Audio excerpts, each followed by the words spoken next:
Maven handles project dependencies through its centralized dependency management system.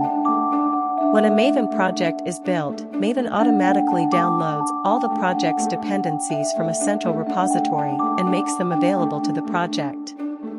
Maven uses a repository called the Central Repository, which is a public repository that contains a vast collection of open-source libraries and frameworks.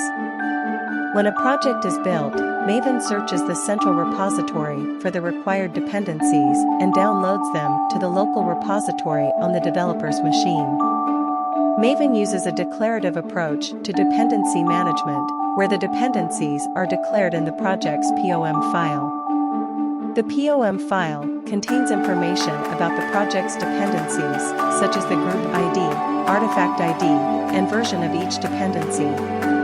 Maven uses this information to download the correct version of each dependency and to resolve any conflicts between them. Maven also supports transitive dependencies, which are dependencies of the project's dependencies. Maven automatically resolves transitive dependencies, so developers do not need to manually add them to the project's POM file. Overall, Maven's centralized dependency management system simplifies the process of managing project dependencies and ensures that the correct versions of each dependency are used in the project.